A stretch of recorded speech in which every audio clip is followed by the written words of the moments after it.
सम्पूर्ण साथीहरू सबैलाई नमस्कार। म फेरि पनि एउटा गुगल डक्सबाट हामी कसरी हामीलाई लेख्न चाहेको ल्याङ्ग्वेजमा हाम्रो भाषामा हामीले लेख्न चाहेको र एकदम फास्ट टाइपिङ कसरी गर्न सकिन्छ भन्ने बारेमा मैले एउटा सानो छोटो भिडियो लिएर तपाईहरुकोमा उपस्थित भएको छु। फेरि पनि यहाँ हेर्न सक्नुहुन्छ मैले आज एउटा टाइपिङ गर्ने म नेपालीमा सबभन्दा कसरी चाँडो भोइस टाइपिङ गर्न सकिन्छ भनेर म यहाँ तपाईहरुलाई लिएको छु।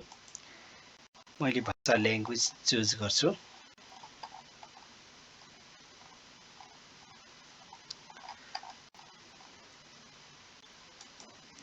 म नेपाली भाषा चुज गरिसकेको छु। म नेपाली बोल्न चाहन्छु।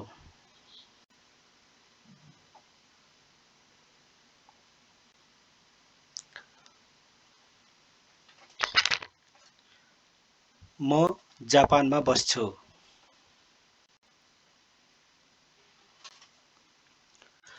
म साथीहरूलाई गुगल डक्सको बारेमा सिकाउन गइरहेको छु।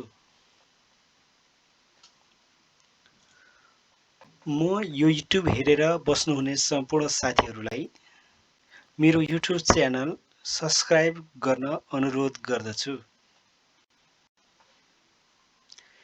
साथीहरूले यहाँ देख्नुभएको छ म अहिले नेपालीमा बोलेर यो लेखिरहेको छ। तपाई पनि यस्तै गरेर गर्न सक्नुहुन्छ। र म फेरि अब भाषा परिवर्तन गरेर म फेरि अहिले इंग्लिशमा पनि तपाईलाई यस्तै बताउने छु।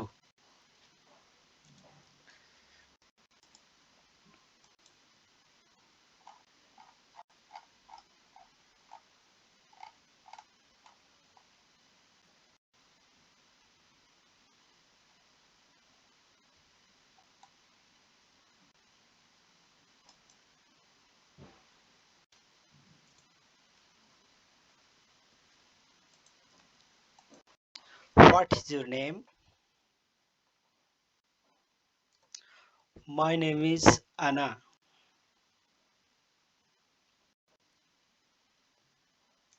Where do you live?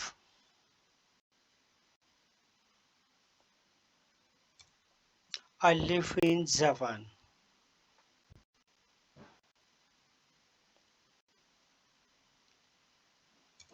How can I help you?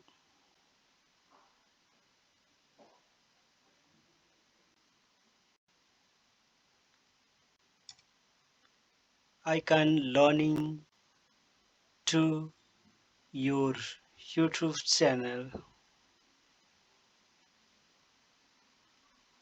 by Google Docs.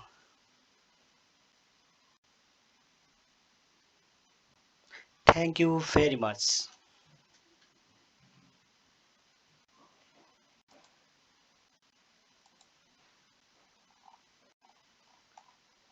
साथीहरु यसरी हामीले भाषा परिवर्तन गरेर पनि टाइपिङ गर्न सक्छौं र यस्तो टाइपिङ गर्ने चीजहरुको लागि हामीहरुले कसरी पनि अब यस्तो चीजहरु पक्कै पनि हामीले सबैले सिक्नुपर्छ। यो एउटा टेक्नोलोजीको विषय हो। टेक्नोलोजी हामी सबैले सिक्नुपर्छ र जति सकिन त्यति धेरै टेक्नोलोजी सिक्यौं भने हामीलाई फाइदा हुन्छ र हाम्रो दैनिक जीवनमा गरिने कामहरु चाँडो फास्ट रूपमा हामीले अगाडि बढाउन सक्ने छौं भन्न चाहन्छु। र यसैगरी म फेरि यसैमा तपाईलाई म एउटा जापानिज भाषामा पनि छोटो वंश लेखेर बताउँछु। あんたの名前は何ですか? 私はアナです。どこの国の方ですか?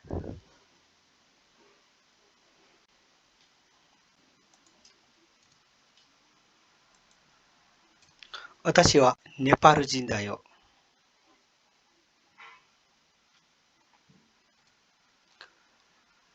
ネパール人すごいですね。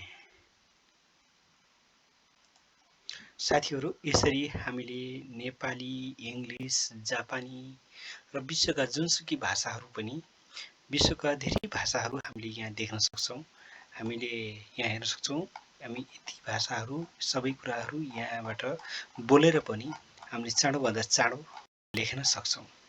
र यो लेख्ने र प्रविधि चाँडो गर्नको लागि हामीले यस्ता ट्युटोरियल भिडियोहरू हेरेर र यस्ता सर्टकटमा हामीले हाम्रो कामलाई चाँडो छिटो बनाउन सक्छौँ। त्यसैले यस्ता भिडियोहरू सदैव जानिराख्नको लागि तपाईँ सम्पूर्ण दर्शकहरूले र मेरो युट्युब च्यानल अहिलेसम्म सब्सक्राइब गर्नुभएको छैन भने तत्काल सब्सक्राइब गरेर अगाडि जानुहोला र नजिकै रहेको बेल आइकन पनि दबाउन नबिर्सिनुहोला भन्न चाहन्छु। नमस्ते, बाई बाई, फेरि भेटौँला।